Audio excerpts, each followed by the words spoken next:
What's going on, everybody? This is an episode from the No Gimmicks Needed Wrestling podcast. Do you like podcasts and you want to see the full podcast?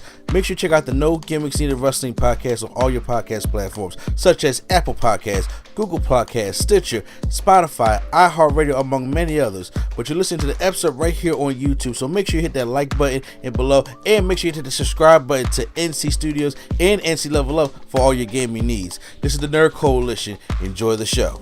November 9th, 1997, 25 years ago, is when they did Survivor Series 1997. Now I know when we hear that, that title, I know me and Prime want to make be like, yeah, I remember that.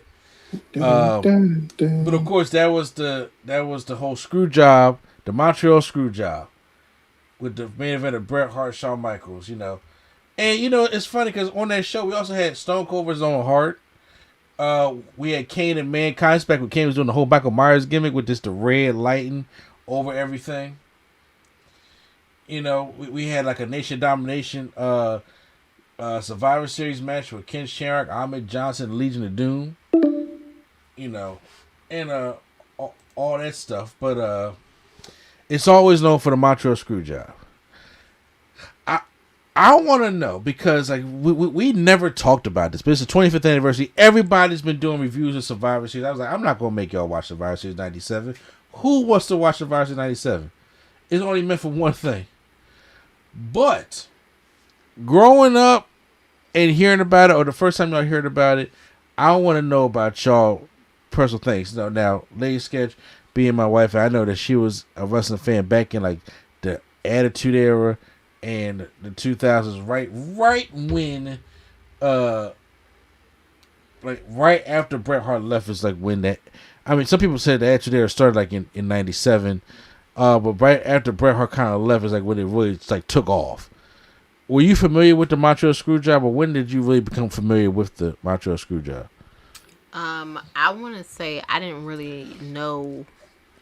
Like, I heard mention of it in passing, but I didn't really know much about it until you showed me stuff about it. Me liking wrestling was not supported in my household, so we did not get to watch anything besides what came on TV. Like, Smackdown. I can't even say I watched Raw. Smackdown. Uh-huh. And if I caught it on another day, cool, but I didn't get to watch no pay-per-views and all of that, so I was not familiar, no. Prime, when were you introduced to the Screwjob? I know since, I was a little bit older, you started watching wrestling a little bit later, and you told me a lot of things you went backwards on. So, were you familiar with the Screwjob? Like, how were you first, basically, how were you familiar with it and realized, how serious that stuff was? I don't necessarily recall when I first was like, oh, this is like, real or fake. But obviously, it's like in those DVDs back in the day. Okay. You get the, because I remember I bought like a Walking with Shadows DVD. No, not that one, not quite. I bought like The Rock. That's back when The Rock had that DVD. It was like black. It was like black and it had electricity all over it. Oh, I remember that one. Yes, I do remember that one. So, yeah, it was that DVD. I bought that one. It was like either a Shawn Michaels one or a Rivalry one or something like that. And that kind of brought me close into what happened, because I already knew, like, all right, I knew Bret left. But I thought it was just like, I thought he was just like, oh, he getting old. He got old, so he just left. I didn't know it was like a situation that needed to be dealt with type of thing. Until that DVD, and I was like, oh, wait a minute, really? And then I was like, yeah, Bret wasn't even, yeah, actually, because the reason why I did it, because like when I started, or kind of close around when I started, in the Hall of Fame, that's when Bret got inducted. Yeah. So I was like, well, Bret's here, so he can't be, I was like, he can't hate him too much. But then that was before I knew about Owen and all that kind of stuff. So I was like, oh, I'm surprised Bret showed up to the Hall of Fame, to be honest with you, at that time. But I don't know. I can't really recall the first time I actually had to find this out, because there's so much information that's around it that you gotta just can't just recall all that. That's true, because here's the thing, and it's kind of embarrassing for me, because like I said, I've been watching wrestling since 1992. So when the Bret Hart stuff happened, I didn't at that time in '97. I didn't start ordering pay-per-views, and besides, at that time, I was watching more WCW than anything else. And then when I seen Bret Hart come on WCW, I was like, "What the fuck he doing here?" Oh my god! I went back and watched. Yeah, I went back and watched the WCW the night after the screw job. That's probably one of the funniest episodes I ever seen. That's the one where the new World Order, every single member gets out of a limo. Yeah. And that's why they all in the ring. They all like, yeah. They all got the Canadian flag. We about to get a new member. Yeah, like 40 deep. I'm like, y'all need a new member? 40 deep. And it was the night after the screw job. They was like, yeah, we get a new member. They got a Canadian flag waving around. They're like, yeah, come on. Yo, boy, I'm telling you, that's when that deal was getting oversaturated. I was like, 40 urban youths getting out of a fucking limo. I was like, people that don't even need to be, like Vincent. Oh, I'm sorry. For those who don't know who Vincent is. Oh, never mind. No, go ahead. Oh, Virgil. Scott Norton. You might recognize him on his back, like Scott Hall said. Is that? Oh, by the way, side note, you got to hear Kevin Nash's podcast, Prime. I haven't heard it. I keep remember what I like. Too many people got podcasts that's like in the know. And they kind of run on each other because, like, I've been trying to get around the Matt Hardy's podcast. I listened to like 1 or 2 episodes, but the Kevin Nash one's pretty dope. But I was like, why the hell's Bret Hart here? And it really threw me for the loop. Then they had him doing the referee shit at Starrcade. I was like, what the fuck is going on? Like, because as a kid, I was really lost. And then in '98 is when I started turning to WWF. And I started checking out the Attitude Era, and I started watching that because Finger Poker Doom was pissing me the fuck off, even at a younger age. And then, but I still watched both shows. And then Owen Hart died. And then when Owen Hart died, they were talking about it on WCW. I was like, why the hell are you talking about it? I did not know the Harts that was their real last name. Oh. I did not know that it was like brothers. I did not know that. Oh, you thought it was Kane and Undertaker? Yeah, I did. I did because everybody started thinking like, well, if you was such a wrestler in '92, I'm like, I watched WCW, so that whole Bret and Owen feud from '94, I wasn't watching that. I'm just being honest with myself. I wasn't watching it then. I was too busy watching, Ric Flair strip in the ring and do fucking elbows and shit, losing his fucking mind. Back when he was going down his boxes and shit. Yeah. I'm talking about that there. So then I found that it was brothers, and I was like, oh my god, okay. But I still didn't know too much about the screw job. Mm-hmm. I did not really get deep into the screw job stuff until that first Bret Hart DVD that came out, that WWE released back in 2005. Mm-hmm. They came out like the first big documentary DVD that they did. And I watched. I was like, "Oh, this was a real like shit thing." And then they had that, and they also had Wrestling with Shadows. There was a documentary that came out that Bret Hart had somebody following him, and I was like, "Hey, I seen that, and I'm so mad they didn't get that punch on there." Yeah. Oh boy, I wanted to see that. I seen Vince struggling out the room though.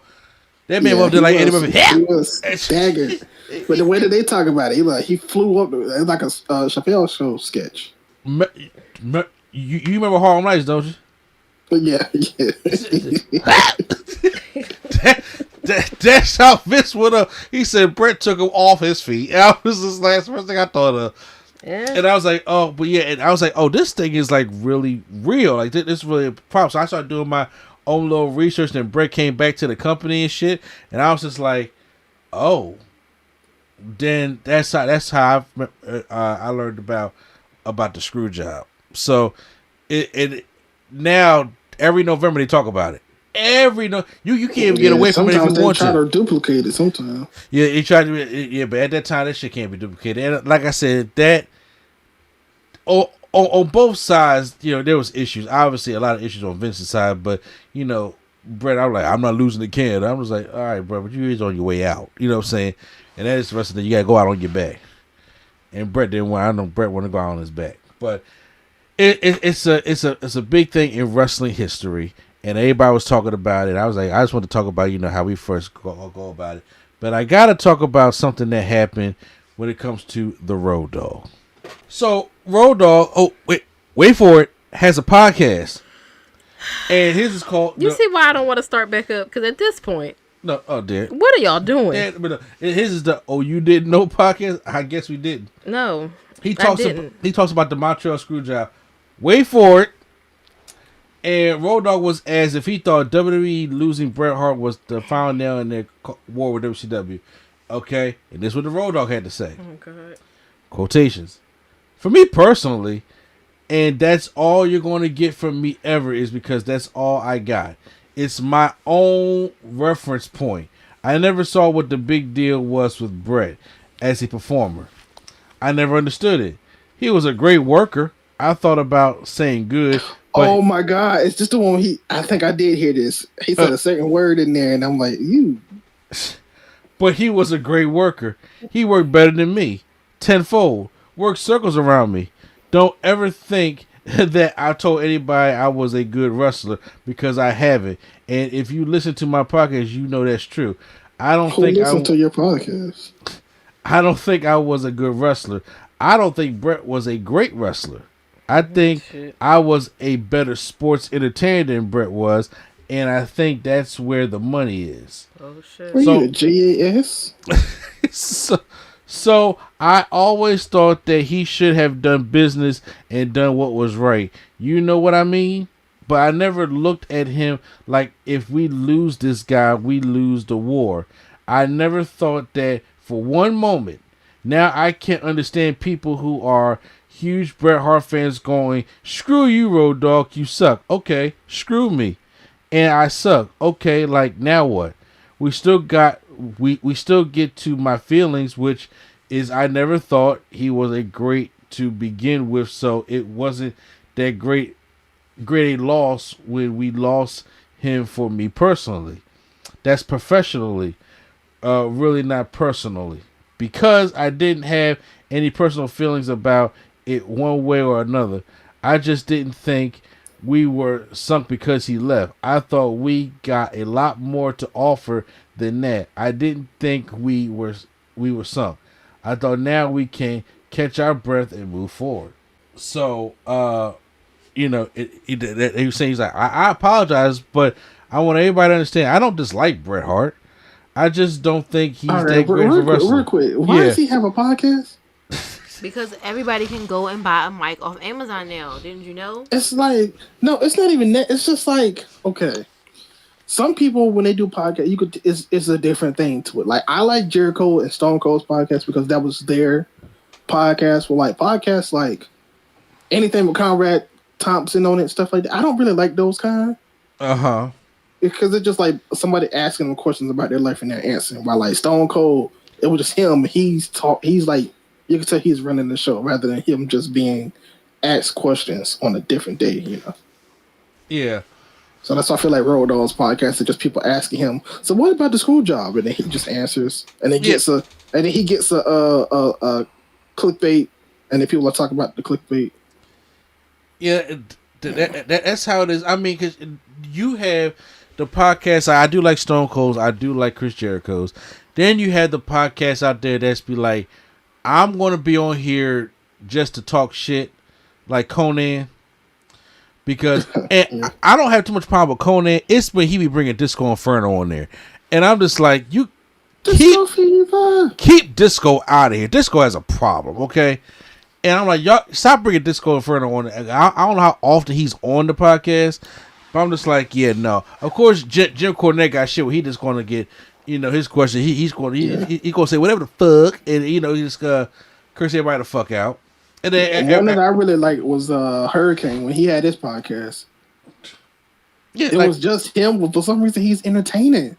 Yeah, I'm saying some people are unique with it, and some people are just like, let me go ask questions. But still, I was like, I understand what Road Dogg is saying. It's like because we went to the Attitude Era after Bret Hart left, and yes, the WWE was going to be okay, and they had a lot of sports entertainment, but not seeing what the big deal who Bret Hart was, and yes, I do get that Bret Hart at times, or all the time, can take himself way too seriously. Very seriously. But I was just like, I don't necessarily agree with the thing that, Bret Hart is not, you know, a good one, because, you know, Shawn is a great worker also. And yes, he said he's a better sports entertainer, but I also, you know, beg to differ about that also, because I think Bret Hart had good promo skills, was a good heel in America. Especially he was doing that heel America face Canada guy. Promo skills depends on the day for Bret. Depends on the day. Fair. Because sometimes you can tell he just don't care. Sometimes he's energetic. Sometimes he just, like, I'm going to fight Shawn Michaels, and yeah. I'm like, oh, okay. All right, Bret. Way to sell it. Fair enough. And I understand that he's going to go with Shawn because Shawn is his guy. And, of course, stuff like that. But your take on those comments. What is this, the JAS? He talk about we get a sports entertainers. The Appreciate Society. I mean, I think wrestling has to come with both. And when you deal with the attitude era, I think you are dealing with, they were just heavy into the sports entertainment side. That's why me personally, I have an unpopular opinion where I feel as though that the Ruthless Aggression era was the better era than Attitude. Attitude's more popular. Well, I mean, as far as wrestling, yes, but as far as actual professional wrestling, they wrestle way more in the Ruthless Aggression than the Attitude era. So. Yeah, that's what I'm saying. It was like, in the Ruthless Aggression era, you still had the characters, you still had the sports entertainment, but you was getting some quality undercard matches and main event matches. You was only getting decent matches if you were dealing with the main event in the Attitude era. Mm-hmm. And then you get a screwed finish. Yeah, exactly. Like, you know, it's to the point. Oh, like, yeah, I remember that night you just showed me. Look, Kurt Hennig got the fucking championship in the fucking NWO. They like, we about to get Bret. Canada. Yeah. They weren't even in Canada that night. Yeah, I'm just saying. But, you know, that kind of stuff, I was like, they wasn't putting on no quality stuff. I mean, you had people that could wrestle. D'Lo Brown, Val Venus, X-Pac, you know. Billy Gunn, obviously. But, I mean, their matches had no substance in it. It was just more so about entertaining them, putting on a 5-minute thing, and getting on out of there. Whereas the Ruthless Aggression, you had like Smackdown 6, and there was actually wrestling, more so to say at least. So, I mean, go ahead, have your opinion, Bret Hart. I mean, not Bret Hart, Road Dogg. But I'm like, I think that's a little bit asinine to say, because, you know, as big as Bret wasn't, what Bret helped y'all do in the early to mid 90s, which I think you're forgetting about, WWE afloat. I think that's one that he's clearly looking over.